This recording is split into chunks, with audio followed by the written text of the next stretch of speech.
Welcome here to Wake Up Call with Dan Tortora on wakeupcalldt.com, your one-stop sports shop, and on mixlr.com/wakeupcalldt. Proud to be here with you inside of the Cafe Cubal studios. You know that this man with me right now, Rob Drummond, has been with me inside of Cafe Cubal, especially the one that's right there on 343 Fayette Street in Manlius that welcomes you in to Manlius, that brown striped building with that massive parking lot where they just extended. So come out to Cafe Cubal today. And of course, 3501 James Street, 324 West Water Street, 208 North Townsend Street, and 401 South Salina Street in Syracuse, inside of Galisanos Children's Hospital in downtown Syracuse, and their newest location, which is on the corner of Route 11 and Taft Road, Sweetheart Corner, the first ever drive-through for Cafe Cubal. So today's a very special day. We're coming right off the weekend. Syracuse's big win, 62-24 over Albany. First time they ever played each other in the I-90 battle. And the Albany Great Danes came into town, and Syracuse was able to get them by 38 points. I said they had to win by at least 3 touchdowns, and they did. And Rob Drummond of Syracuse Football History is here with me today to talk about Sean Tucker, who made history this past weekend against Albany. And then later on in today's broadcast, I'll be joined on video by Cole Murphy, whose record was just passed by Andre Schmidt in the same game against Albany. So celebrating Sean Tucker and Andre Schmidt today. Let's bring in Mr. Drummond. Rob, how we doing? Pretty good. How's it going, Dan? It's going well, man. And like I told you off the air, I was like, you got the glasses on, man. I was like, I got some glass. I got my Steven Tylers with the fire on them, but I'm good. Well, these are just readers, but I'm getting old. I mean, my eyesight isn't as great as it once used to be, I know, man, but I'm just saying, like, I pop on the screen here, we're getting ready to go, and I see my brother with the glasses on. I'm like, man, you're looking all like, Denzel, like relaxed, like you're like that guy who's now choosing the movies he's in. Like there's Denzel and there's Samuel L. Jackson. Samuel's going to be in all of the movies. Denzel's going to go, you know what? Let me see the script first. That's what you look like today. There's Clark Kent and there's Superman. The simple fact that Clark Kent doesn't wears glasses doesn't change who Superman is, so hey. That's true, man. That's true. It looks good on you though. I like it. Yeah, it has to. I have no choice. Like this, it's blurry. Now it's not. Yeah. So Drum, Sean Tucker, he came onto the scene for Syracuse last year. He was a true freshman. He was maybe 4th on the depth chart behind Abdul Adams, Jarvion Howard and company. And Abdul and Jarvion decide they're not going to play in the COVID year.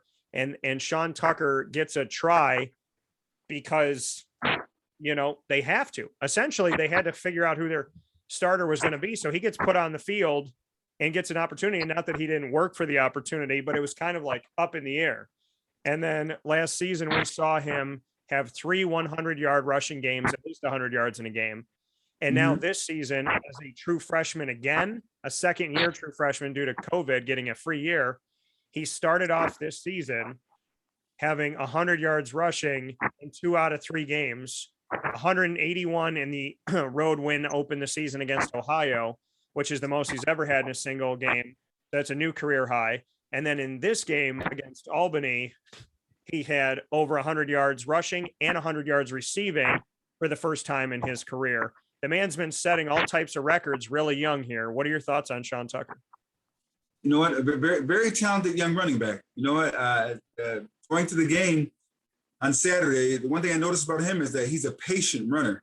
He decides and picks his hold. Normally picks 99% of the time, picks the right hold. You know what? That's rare for most running backs that young. But it'll be interesting to see him get better and better each game as they go along. But But I always sit here and say about that game, when you do what you're supposed to do, it's okay to enjoy it for the moment, but get past it and move on. Because now there's a target on your back, young man. Now a team's going to be gunning for you. Now a team's going to be game planning to stop you and take you out of the game. How are you going to respond, and what are you going to do next? That's what I'm interested to see what Sean Tucker does. Yeah, and that's the thing. And what I like about him, and I don't know if you get this vibe from him, right? Have you gotten to talk to him? I've never had a chance to meet the young man. Okay. So when you do get to speak with him, what would you like to tell? I know you just said some things, but what would you like to tell him, knowing, this is a guy who's got plenty of his career ahead of him. I want to describe him the way that I think about him, but I don't want to load the question. So what would you say to him if you got to sit with him right now? He's having a great career right now. Enjoy it. Because I mean, it's magical. I mean, it's a great thrill. It's a great ride. But I'll tell you this: it gets harder. Yeah. It gets a lot harder.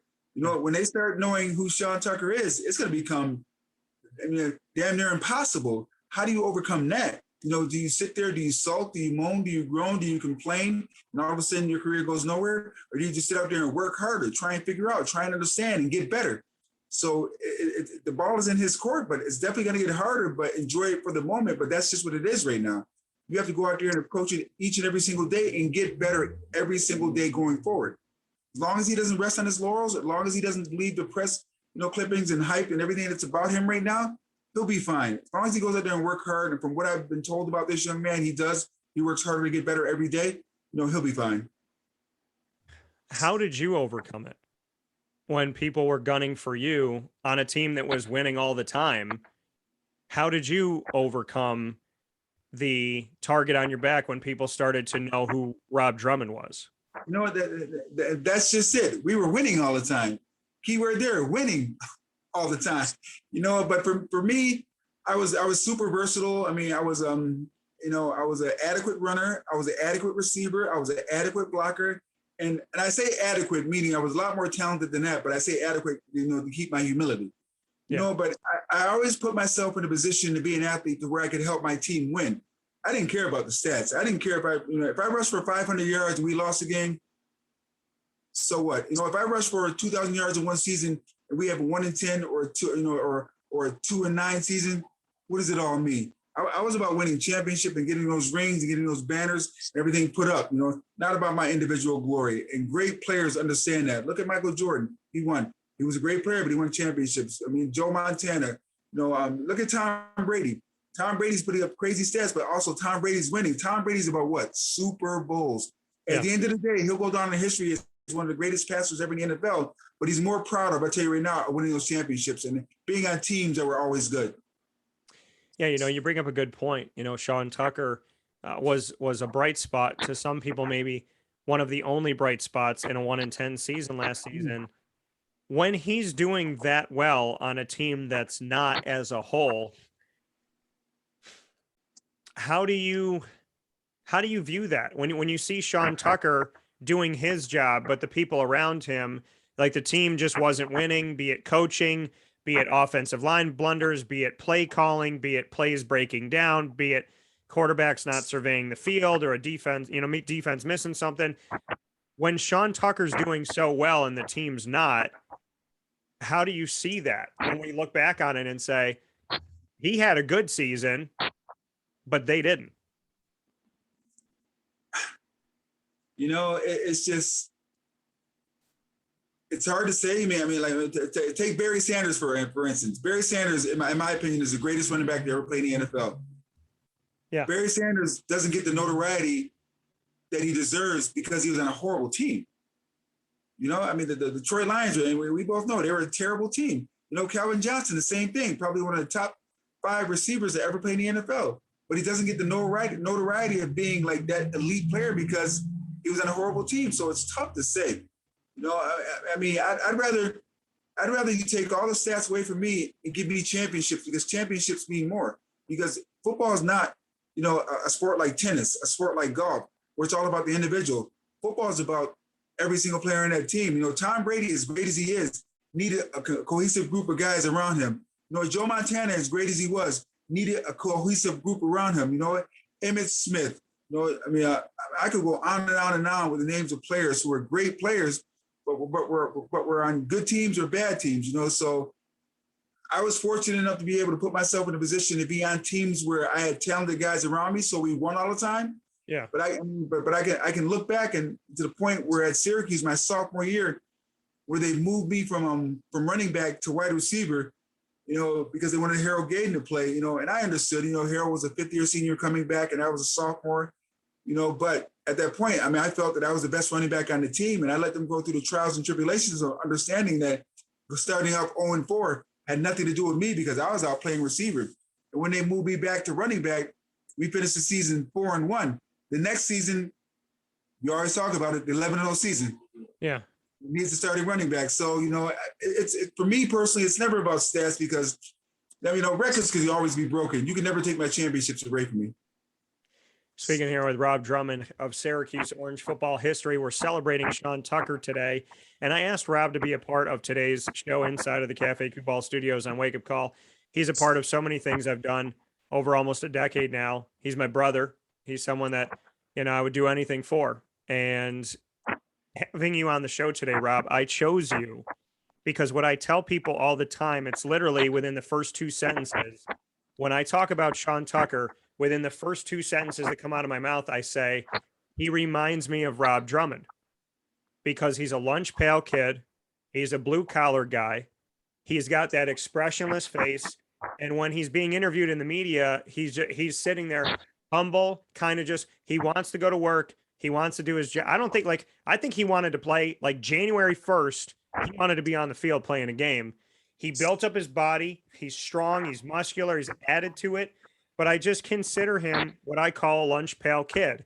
He seemingly does not shy away from the contact, but he reminds me of you because he's a blue collar, not a lot of stars, not a 5-star, not a 4-star, probably not even a 3-star, and comes into Syracuse and he just goes to work every single day quietly. And so when I describe Sean Tucker, I always synonymously say your name as well. I mean, to me, it just seems like he's a young man that came into Syracuse with really no fanfare, and worked his behind off to be able to put himself in the position of where he is. He got the opportunity and he ran wild with it. You know what? And judging by, from watching him, not really having met the young man yet, it just seems like he works harder and harder and harder every single day to just get better. And I can respect that. What do you think about the fact when I describe him as a blue collar, don't say a lot, do a lot? I mean, when you watch him run, do you see any similarities to you when you kind of hear me describe him? Does it sound like you at all?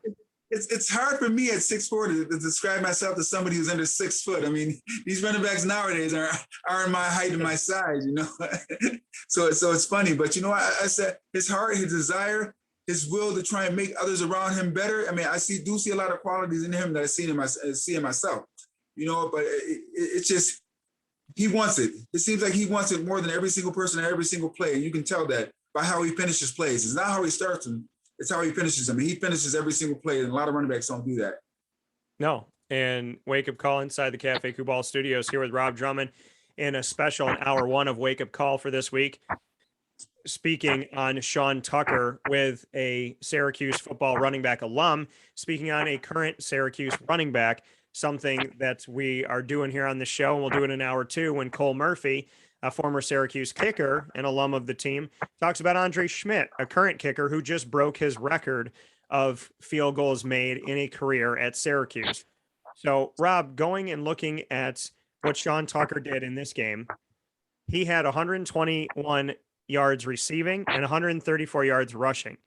He's the first player ever in school history to have at least 100 yards rushing and 100 yards receiving in one game. I find it hard to believe when I think about Jim Brown and Ernie Davis and you, because you played receiver as well. Mo Neal, who they try to utilize as a kind of an H-back, kind of slash type of whatever. But what's your take on it that Sean Tucker just made history as the first running back ever in Syracuse, first player in Syracuse's history to have at least 100 yards rushing and 100 yards receiving in one game? I mean, for me, it's an attitude of, I mean, that's cool. I mean, to be the first person to ever accomplish that, to do things like that, because I look about myself, especially when I was my first game with the Eagles. Not my first game, but my first game started with the Eagles. I had like 90-something yards rushing and something like 80-something yards receiving. And everyone was like, oh my gosh, this guy's a receiver. And I was like, that's pretty cool. It's like, but I can always get better. And I'm pretty sure, Sean Tucker is telling himself, it's like, this is great. It's great to have a record like this. Maybe next year, maybe years down the line, he may break it or somebody else may break it. That can get broken, but he can always get better. His record could be broken, but he as an individual can always get better. So now that he knows he's a receiving threat also, now maybe he goes in practice now and starts working out, on running routes, becoming a better pass catcher, becoming a better receiver. Now he goes on to the NFL draft being a dual threat. So, it's just, it's onward and upward for this young man, because now we know the talent that he has. He just has to keep working to try to get better, to hone his skills. This is a very, very talented young running back right now. You know what? And he's got a lot to learn. And right now, what he's learned so far, he's running with it. And good for him. In 11 games last season, he had 3 games where he had at least 100 yards rushing. In 3 games this season, he has 2 of at least 100 yards, 5 games of at least 100 yards rushing in 14 games played. What are your thoughts of how he started his career at Syracuse? I mean, it's like gangbusters, but like I always said, or like I told you earlier, it's one thing to be successful when people have no idea who you are, and you come onto the scene and you surprise them. When you don't surprise them anymore, and they start game planning with Sean Tucker, how well do you do then? When they base defenses out to stop you, how does that change your attitude? Do you get frustrated? Do you understand that you can be an integral part and you still winning this game as long as you're a decoy? Can you accept that role? It's about accepting the role for your team to win, and that's when the great players rise and the lesser players crumble. So it'll be interesting to see going forward, once these teams start game planning to stop him, not only how he reacts, but how the team reacts. Because now Sean Tucker is not going to be able. Because I'm just speaking from a coach's standpoint. If I'm a coach, say I'm Liberty, and I'm watching this game, I'm telling my players, Sean Tucker will not beat us. It was going to take the quarterback or the receivers to beat us, or someone else. Now how are they going to play? It'll be interesting to see what happened. How do these kids live through adversity? And that's what I like seeing. Last season, in 11 games for Sean, 4.6 yards a carry in 11 games, in almost 11 games, and 4 rushing touchdowns. He has 7.2 yards a carry this season, almost 3 yards better than last year, and already has 6 touchdowns in 3 games.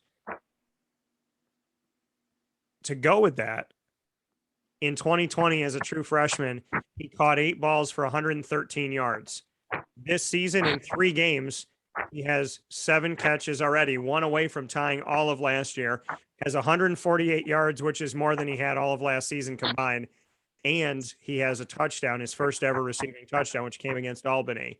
Your take on the fact that what he did last year, 626 yards rushing, 113 receiving, 4.6 yards a carry, 14.1 on his average when he was receiving the ball, knowing that he's already beating his number of yards per carry, know that he already has more rushing touchdowns in 3 games than he had all last year, and knowing that he's already passed his receiving yardage of last year and is 1 catch away from tying the amount of catches he had last year. Just what you can say about how he's started off his season, that statistically he's passed himself, already done better than himself. I mean, he's trending upward in a way where he's looking to double his numbers if he keeps doing what he's doing. It's a great start, an unbelievable start, a phenomenal start. But in football, unfortunately, it's not how you start; it's how you finish, and how you play the middle of the road. And by that, I'll use me as an example. I remember in the CFL one year. I had my rushing numbers were off the chart. My receiving numbers were off the charts. I was leading the league in rushing. I was leading the league in receptions for a running back and in touchdowns. But then this is about the halfway point, about 8 or 9 games. But at that point, I'm telling myself, you know what? It gets harder because now more and more teams are starting to key on me. Now they're starting to take me out of the game. Do I get frustrated because do I think about these records? Do I start, But how I would always humble myself by saying to myself, it's like, it's a team game, Robert. If you get 2 or 3 carries this game and you win, that's a plus. But if you go out there and you get 200 yards rushing, another 100 yards receiving, you guys lose, that's a loss because we don't have a chance to play in the championship. I'm pretty sure Sean Tucker right now would trade everything in to play for the national championship, or at least be able to play for a shot at being nationally ranked or being there. But right now, this man's having a great start. But as I said before, it's going to be interesting to see when teams key on him, not only him, but how does Syracuse adjust and what do they do to overcome that to be able to win games? That's the sign of a great team.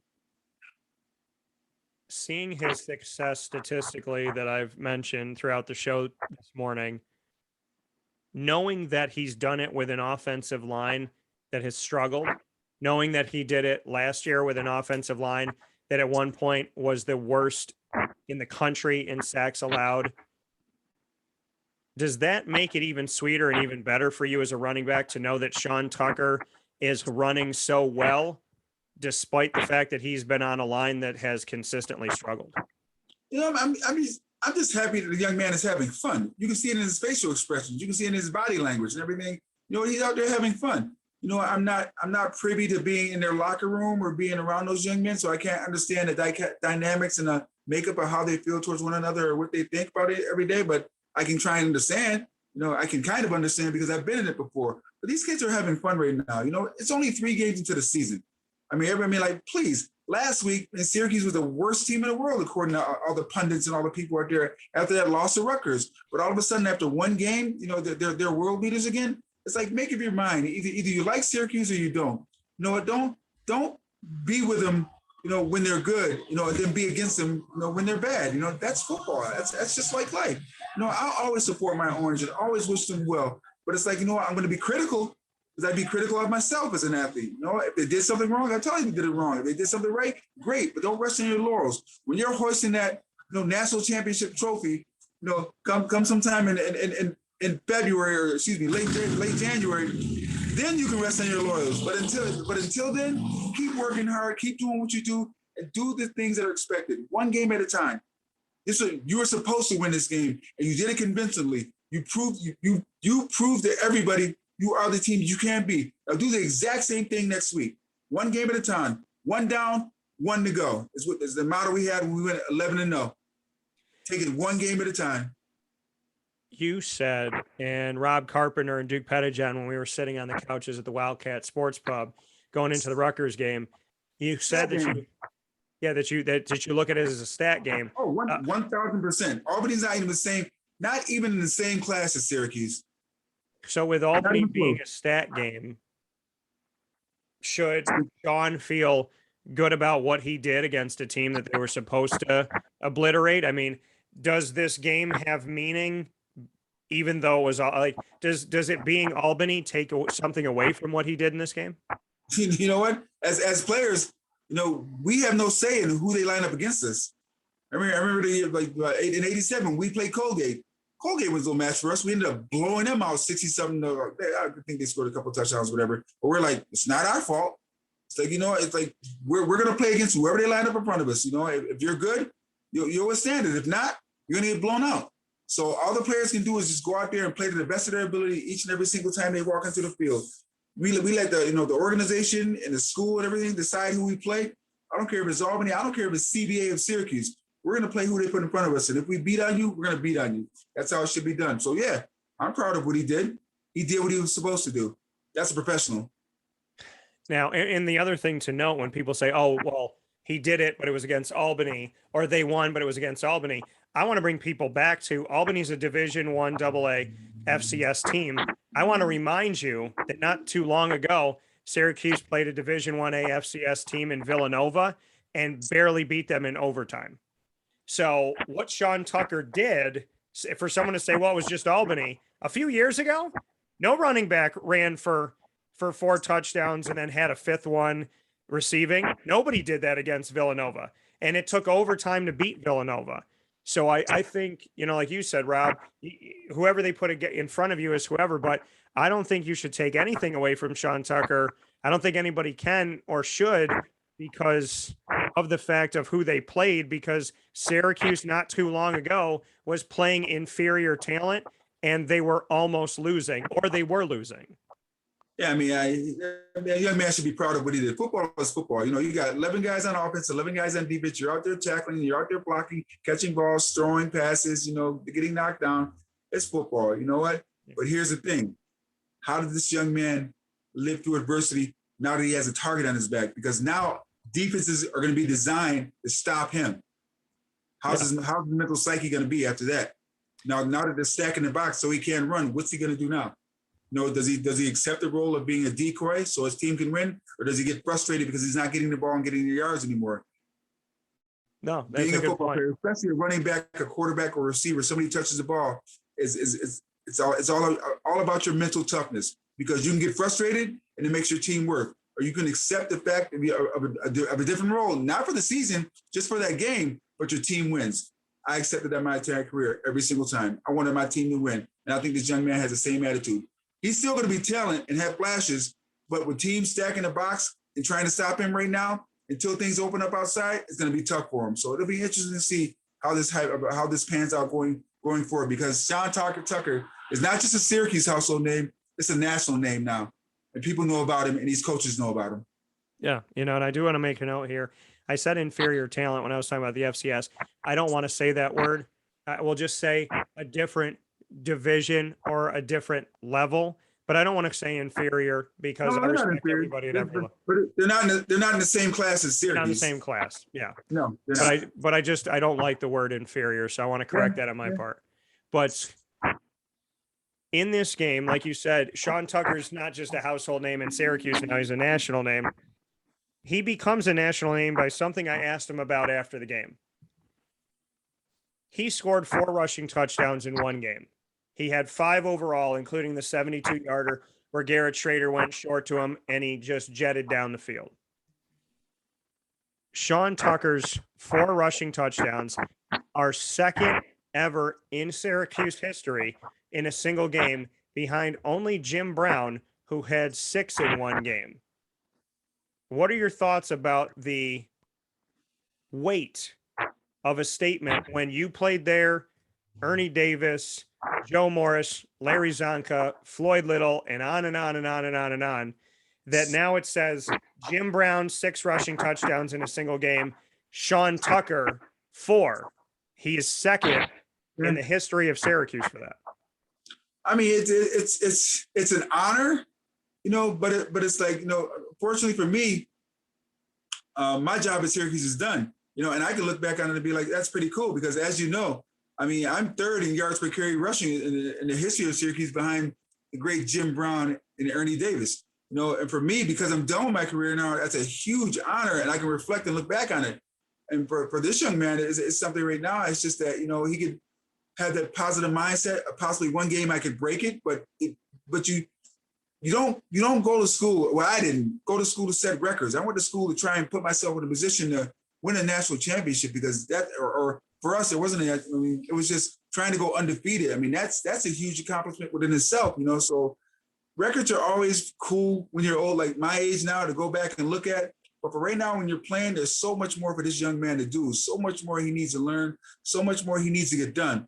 And that's what he's really, really advancing in right now. It's like, if you go out and score 6 touchdowns in a game, you go out and score 4 touchdowns in a game. That's tough. That's very tough. And he did it, and he did it, majestically, if I could use that word, But for right now, the record's holding in your head at such a young age. He's only a sophomore. He's not worried about that. He just wants to win. He wants to put himself in a position to help his team win.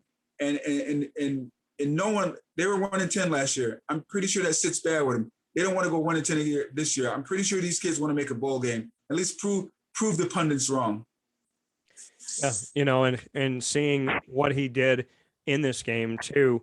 One of the things I looked at, Rob, and I said it to Isaac Alford, who's been doing a lot of work here with me at Wake Up Call and with Dan Tortora Broadcast Media. I made a statement with Isaac during the game, sitting in the press box. When he broke out into the open field, I said, "Oh, he's gone. Now, Syracuse, whether it was Albany, Clemson, Florida State, Villanova, it didn't matter who the opponent was. Syracuse running backs of the last decade or so, when they broke out into the open field, someone caught up with them. It didn't matter who they were playing. Somebody got them in the open field. What can you say about the top speed of Sean Tucker and how when he broke out, because he had massive runs for touchdowns in this game, big time runs that he did. And when he broke out into the open field and he had 2 guys chasing him, he just, in a foot race, outdid him. And we haven't seen that in a long time at Syracuse. Yeah, he's got great field vision, great acceleration, and he keeps his he maintains his top speed for a good 20 to 30 yards. A lot of running backs don't do that. So he's but his vision, his vision and his ability to be able to cut away from defenders and beat angles is amazing. He's a heck of a running back. But as I said before, people, so don't keep listening to me. It's going to be interesting because I come from, and I say in the Canadian Football League, where I was like, granted, I played with Doug Flutie, but I was a big, strong, fast, could catch. And when they would game plan for me, it would frustrate me so much because they completely took me out of the game. But I was older and I was mature enough to understand. But it's like, okay, if they're game planning for me, we have other talented players on the team who are going to make plays also. Yeah. I want to see now if Sean Tucker can put himself in a position to be a true leader, because a true leader will deflect the others to also help him win, as opposed to getting involved himself. Watch someone like a Michael Jordan or Troy Aikman when he did it. Relied on Emmett. Or a quarterback, or Ben Roethlisberger when he would rely on his other players and everything. He's like, a true testament of a great teammate, a great player is someone who's able to overcome adversity. And when you're not having a great game, allow others around you, by you being a decoy, to be great also.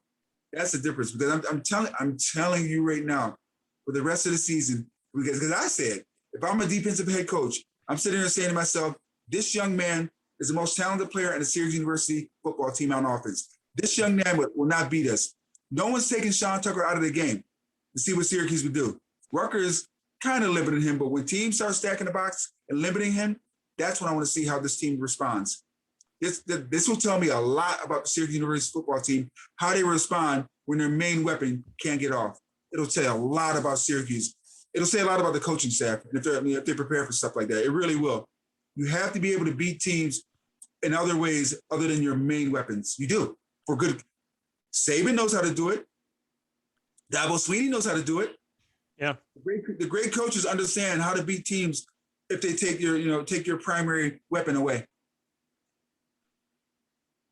And you mentioned Michael Jordan and everything that Michael Jordan did was to make his teammates better.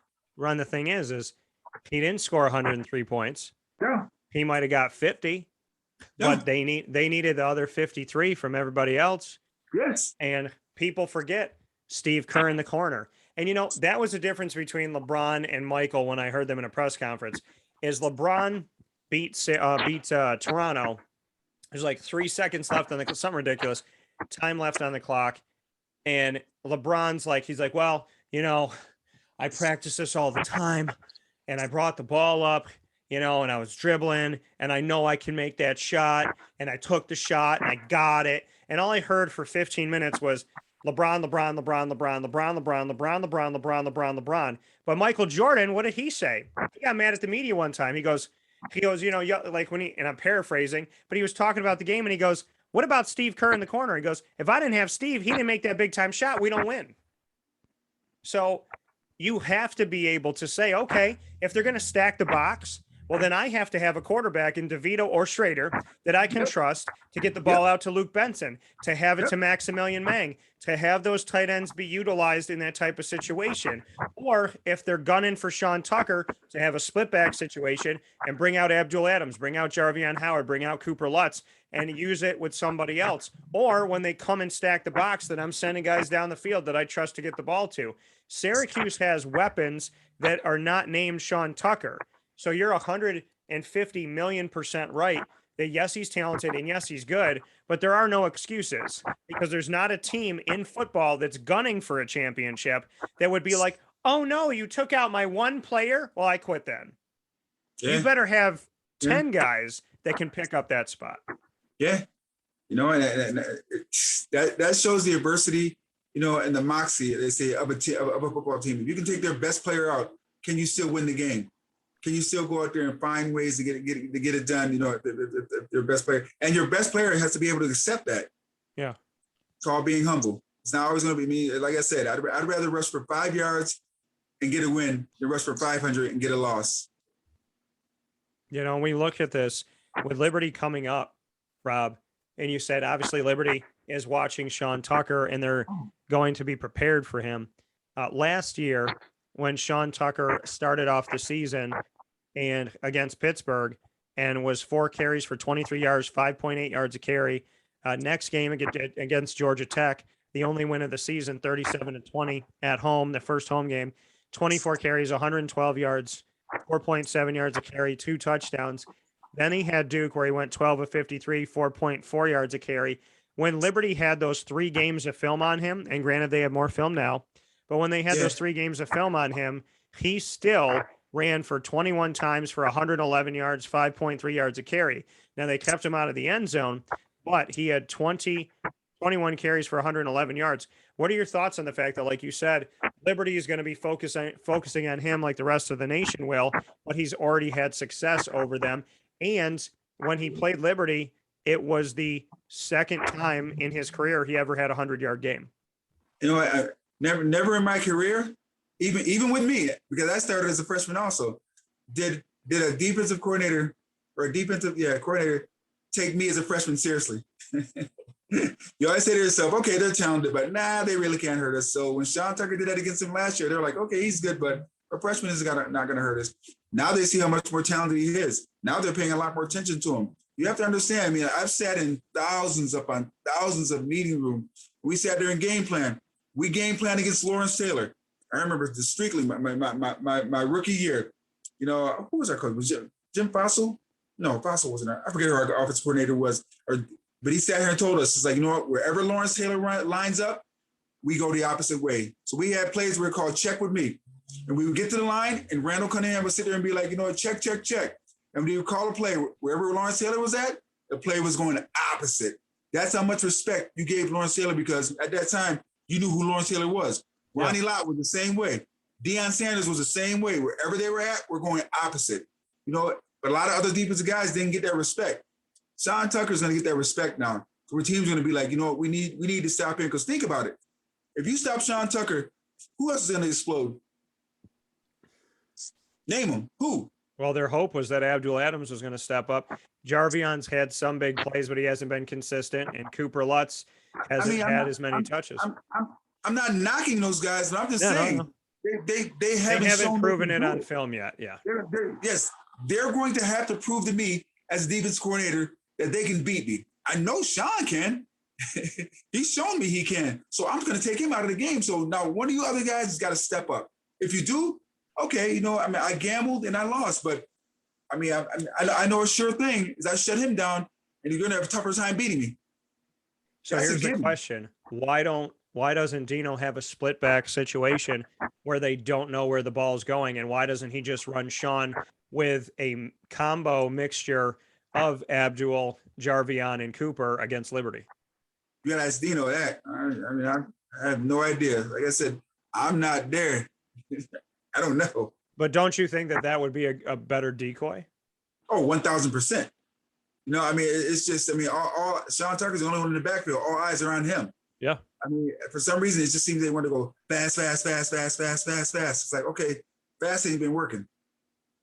Now, it didn't work last year, didn't work the year before. I mean, fast hasn't worked. Well, and the other thing about going fast is they almost always have a penalty for a false start.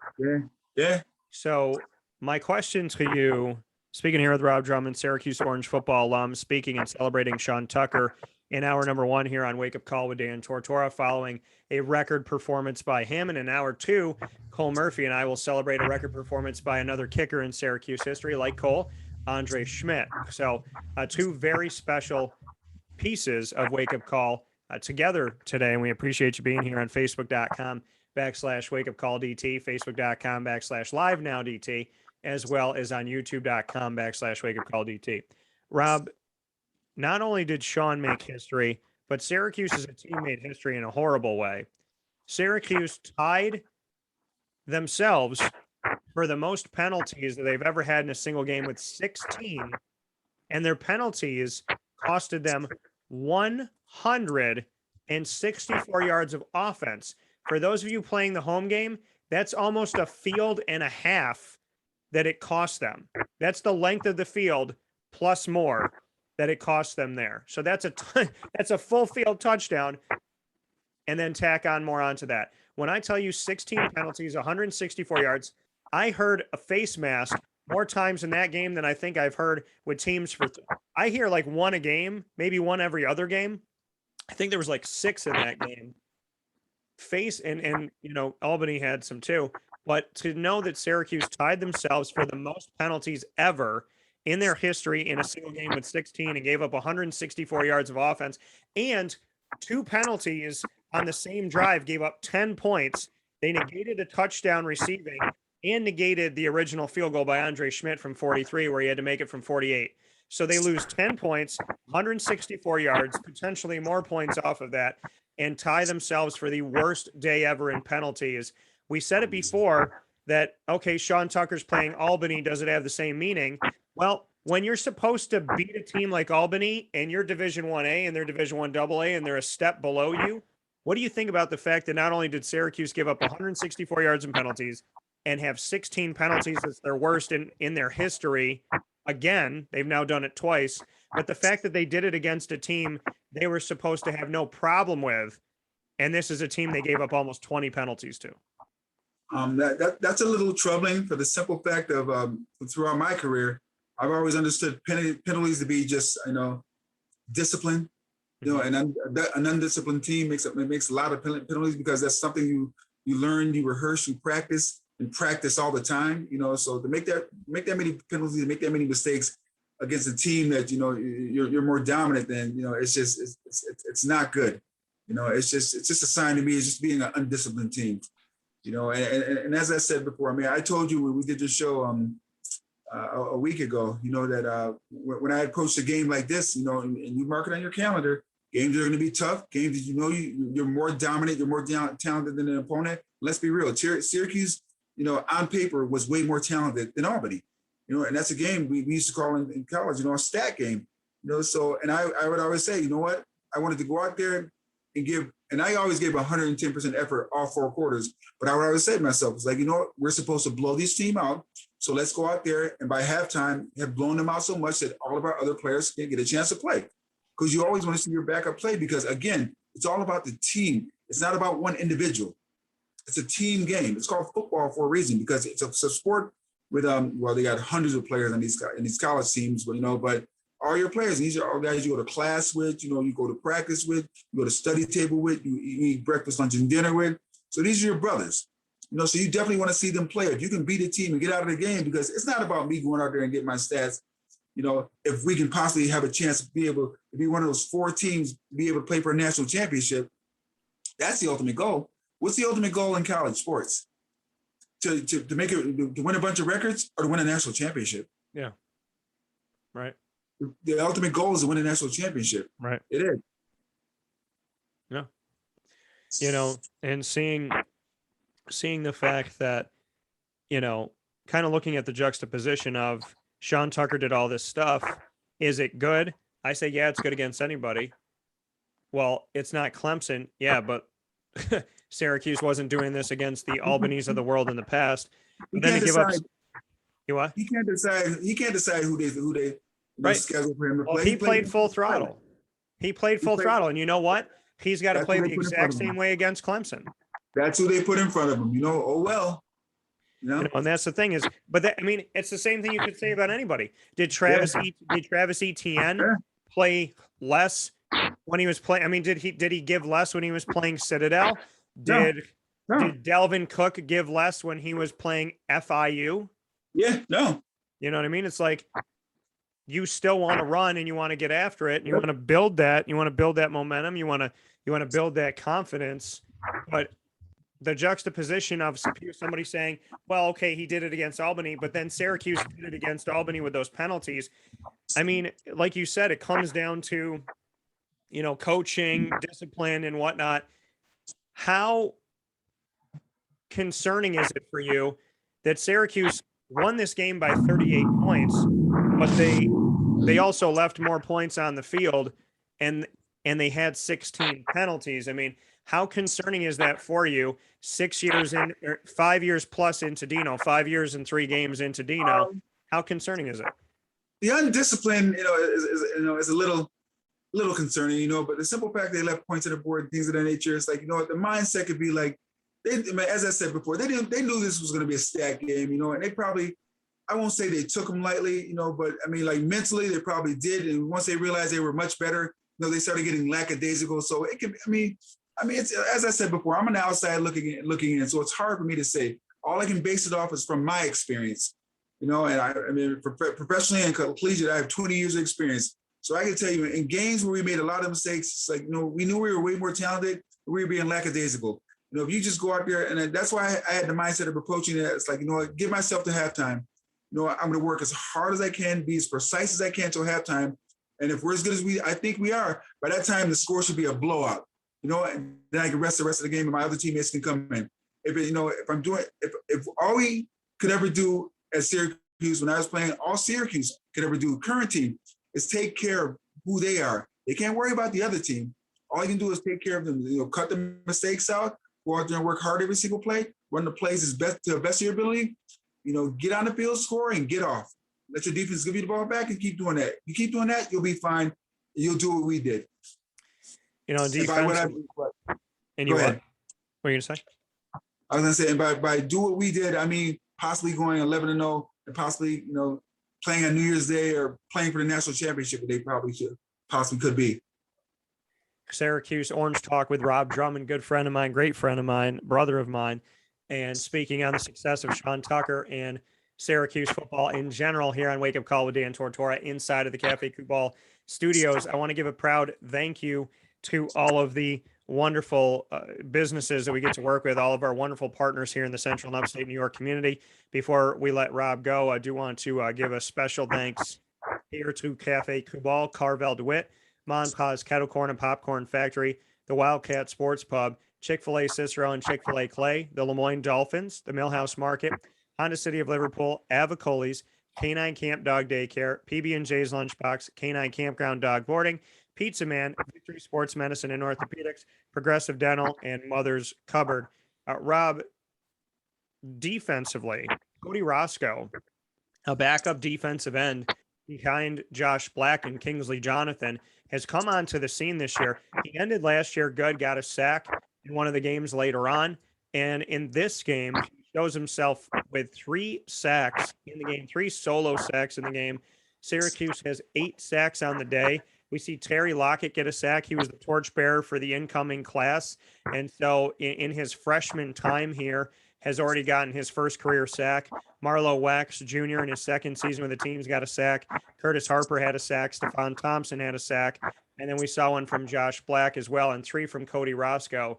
Your thoughts on Syracuse's defensive play in this game and overall, that they've not only gotten after the quarterback, but that the non-household names, the non-Kingsley Jonathans and non-Josh Blacks and non-Michael Jones and Garrett Williams even have really come on the scene quickly for Syracuse in these first 3 games defensively.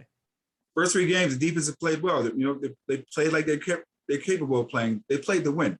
Not saying the offense didn't, but the defense played well enough to win every single game. But it's so much easier coming out of training camp, start of the season, for a defense to gel than it is for offense. For an offense, it takes a little time to get things going, but for a defense, they immediately come in there and they're stalwarts from the start. So those guys they're all playing well. They fly around. They like to have fun. They're interchangeable. They mix it up. So it's interesting to watch. I saw my boy Eric Coley out there doing this thing too, and I was always proud of Eric. FM grad, good friends with my son. So it was good to see those guys go out there and have fun, believe in themselves, just fly around. That's the thing about football. Fly around and have fun like you did when you were a 5, 6, 7, 8, 9-year-old kid just out there enjoying life. It's the same thing. And I can tell them from someone with experience, nothing ever changes. From my first play ever playing to my last play ever playing, I had the most fun I ever had and just flew around, because it's just like, the only thing I can think of is the Titanic when they're in the hull and it's going and all the wind is blowing through their hair. That's what it feels like. Granted, I don't have any hair, but the wind is blowing in my face. And every time I was on a football field, that's what it was like. It was life and me just having fun. As long as those players approach that like that, which it seems like they're doing, they'll be fine. Yeah, and another guy I want to make mention of on Albany, he took down Garrett Schrader on one of the plays, his former CBA linebacker, Danny D'Amico. What do you think about that? I know Danny. I know Danny's just a Pop Warner, coach against him. I'm a Pop Warner team and everything, but Daniel's a good kid. That whole family, a very good family. He comes from a very, very good family. I have nothing good to say about the D'Amicos, with Daniel, and Christian, and I can go on and on and on about the D'Amicos, but they are a good family. It was good to see them out there playing, What does it mean to you that, I'm sitting in the dome, we're all sitting in the dome, and they say Garrett Schrader taken down by number 44, Dan D'Amico, that not only did he take down the quarterback. Not only did he get to play and come back to his home and get a tackle in this game and take down the quarterback, and he had 4 tackles in the game, but to do all those things and to be wearing a number that's pretty special. He's at Albany, but he chose number 44. Just what it means to you to see him in 44, see him playing the game he loves at the next level, and then having him come back to his hometown and be able to take down the quarterback on the team that he grew up watching. I mean, it's a big thrill for those kids. I mean, for me, I was fortunate enough to be able to be a star, in my hometown playing at Syracuse, but to be able to come back and play in a dome, in front of your family and friends, because he had a lot there. It's just an exciting moment. Football's never going to last forever. Some of these guys, college, it'll be over after college. They'll never play football again. And for those that are fortunate, they'll be able to go out and play in the NFL. But it's just an exciting feeling for those guys. So enjoy it for the moment, because once it's done, you may never play again. Only 1% of the population ever goes on to play in the NFL or even the CFL. So enjoy it while you can. If the opportunity comes, you get to play something that you love your entire life. If it doesn't, you had a blast. You did the best you could. So I'm glad to see him just having fun and doing what he loved to do. And the fact that, like you said, he had a big fan base, and if Syracuse recruited locally a little bit more, those fans would have been cheering for the hometown kid that's wearing orange and blue. Well, they're starting to. I mean, I saw a couple of kids on the sideline, a couple of kids from Henniger, a couple from CNS. So I'm like, okay, so Deion Maddox, who's the head of everything, is starting, he's holding up this bargain on what he said he was going to do. I mean, they may not recruit him and offer him scholarships, but at least they're showing these kids the respect to be able to bring them to unofficial visits up to the dome to see the organization and see how it's operated. That's all we ever wanted. It's got to start there. You put them on the sidelines, you give them a pass to wear around their neck and put them on the sideline. If you don't end up bringing them in and you don't end up offering them, still you leave them with the good feeling of Syracuse cared enough to let me sit here and experience this game on the field like I've never experienced it before. So I think it's a great recruiting tool, because even if you don't recruit some of those kids, it still leaves you in a situation where you leave these kids with the fact that you at least gave them some type of publicity, some type of honor, some type of recognition, and some type of opportunity, that they're not just saying, oh, they never called me and the door was never open. If they're on the sideline, if for nothing else, at least Dino and the staff cared enough, Deion Maddox cared enough to bring them there, which I think could keep these kids from leaving here and hating you.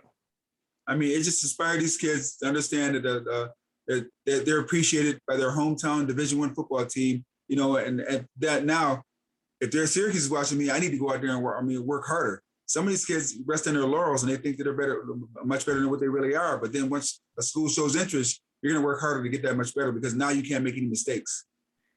If Syracuse invited me to stand on the sidelines of a game, it would make me want to go so much harder in practice for the rest of my life. Yeah. I mean, I took my younger cousin, who's a junior at Bishop Ludden, I just took him to the game because Raphael was already there, but and we were just watching the game, and he said to me, it's like, cuz it's like, I got to start working harder in practice. And I'm like, Kenyon, what do you mean? He's like, you know what? Their half speed is my full speed. I was like, really? He's like, yeah. It's like, and then just to drive back when I dropped him off at home, he was just like, just raving about how, after watching that, because he'd never been to a Syracuse game before. Yeah. And he's like, after watching that, how he needs to go out and practice and work harder, be more of a leader, be more of an up-tempo person. Because and that's what it does. That's what being able to be appreciated by organizations and and especially university in your hometown.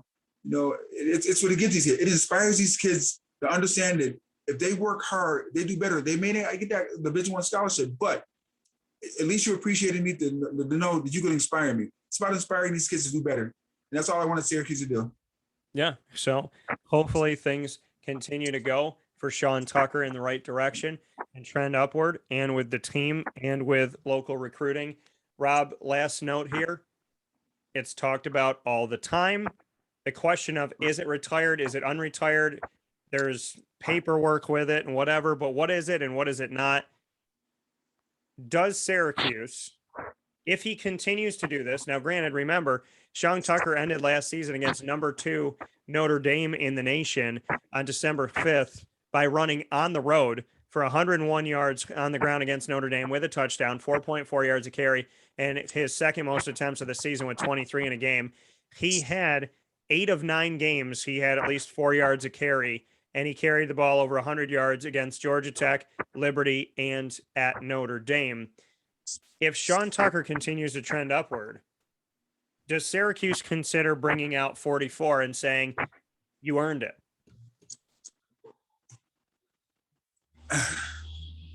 No. And I'll tell you why. Sean Tucker's a great running back without the number 44.